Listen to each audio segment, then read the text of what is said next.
In this video, I'm going to talk to you guys about 10 money hacks that you can apply right now and completely change your life and start your journey to wealth. Let's jump straight into it. Number one, treat every dollar like an employee. What is that dollar going to do for you? That's how you got to think of it. What is that dollar that you're about to spend or that you just spent doing for your financial future? Or did you just let that dollar go? Did you just spend the dollar and it's gone now and you don't get anything in return? Right? What is every dollar going to do for you? Is it going to bring back more dollars? Right? Instead of thinking I spent $100, think I just fired 100 employees that could have been working for me. That's what you're doing every single time. Money is a workforce. Send it to earn more, not disappear. Stop firing your money. Right? Number two, set weird minimums instead of budgets. I have a friend that when I think I was 20 years old, he was 26 or 27 at the time. He was a mechanical engineer. And one thing that he told me that has always stuck with me, as crazy as it sounds, he was always like, if I see $2,000 in my checking account, something is wrong. And that was a stretch for me because at the time I was making like $15 an hour, whatever. But ever since then, I've set weird minimums like that if my checking account ever got to this number, something's weird and I need to check that out, right? Instead of capping spending, set minimums you must invest or save each month. This shifts focus from cutting back to building forward. Number three, gamify saving with no spend days. Gamify savings with no spend days. Pick 1 or 2 days a week where you spend $0 outside of essentials. This will rewire your brain to crave the win instead of saving, instead of the dopamine hit of spending. Number four, pay future you a bill. Label your investment account as if it's a utility. Every single month, pay your bill. Right? So you're basically paying yourself. So you can call it's kind of like a savings, but if you have so much trouble paying yourself first, you got to find a way to do it. You can't just not do it. That's what I'm trying to get at here. You can't not do it, so you got to figure out other ways to do it. So if you got to label in your account or label, create a separate account that's your actual savings account and label it every time you send it, pay bill to Sam or pay bill to whoever you are. Do it.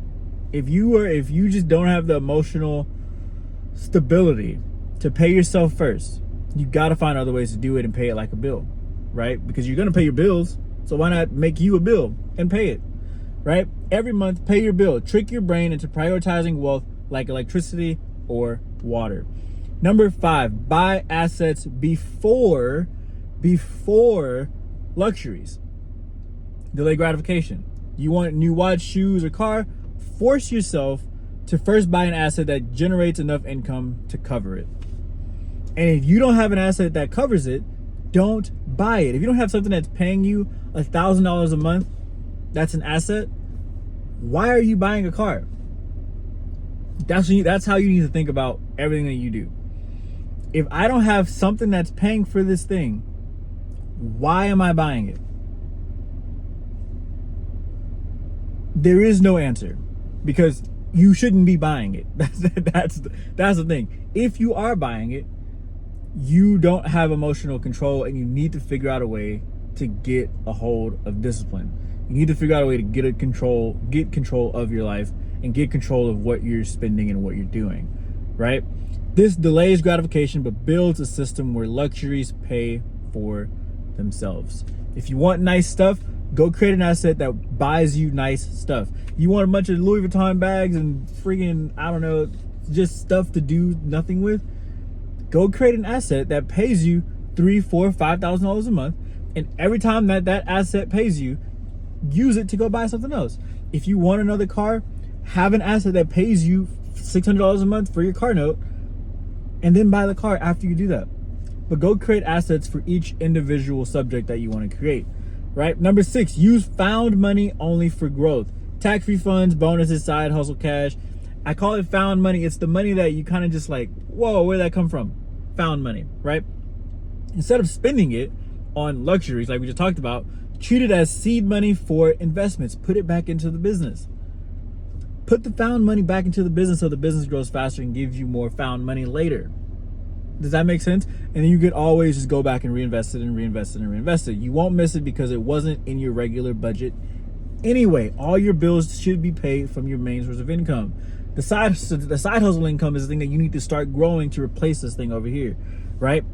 Number 7, reverse budget windfalls. When you get extra income, allocate it backwards.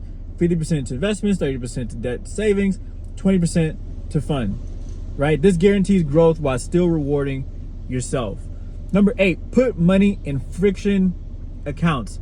Sorry for the noise in the background. There's someone cutting grass, or they're cutting our grass, whatever. But open an investment or savings account at a separate bank with no debit card. The harder it is to access, the less you'll rate it impulsively. You can use this account like a debit card, like a savings account or like an investment account, where that money that you put there is only for your journey to wealth, right? You don't have a debit card for it. It's just an account that literally is meant to build and invest and save, right? You can open more than one account, I guess is what I'm trying to tell you. You don't have to just keep everything in just one account where you see everything. You can send things to other accounts if you have trouble with seeing stuff and being emotionally disciplined, right? Number 9, practice stealth wealth. Don't signal your income with flashy purchases. By keeping your lifestyle simple, you save more, avoid envy, and stay focused on compounding. Just chill. It's okay to make money and not have to show that you made money, right? I wear a t-shirt in all my videos. I can literally wear a nice dress shirt or this or that. Like I'm sitting in my car. Like you don't have to flash wealth. You don't have to flash what you have. Everyone doesn't need to know that you make money. It literally doesn't matter. It's just for you anyway, right? And last but not least, number 10, invest in access, not just assets. Sometimes the best ROI isn't stocks or real estate, but access to rooms, mentors, or networks that multiply your opportunities. Relationships are compounding wealth too. Again, I say this in a lot of my videos. Wealth isn't just financial. Wealth exists in relationships.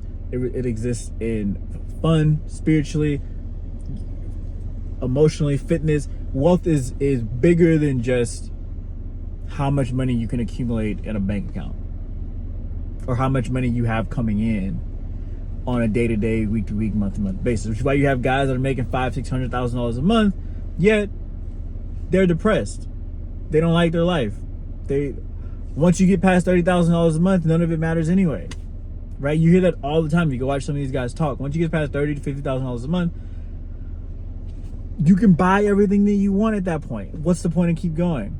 Because it doesn't really matter, right? You got to develop the other pieces of your life, which sometimes those are just rooms to mentors, networks, building your own relationships, going to the gym, having a disciplined, quiet, steady, peaceful life, right? And like I said, again, these are 10 unorthodox money hacks that you can apply right now, literally today, to completely change your life and change your journey into wealth. Hit the like button, comment below what you guys thought about the video, and subscribe to the channel if you haven't already. Catch you guys on the next one. Peace.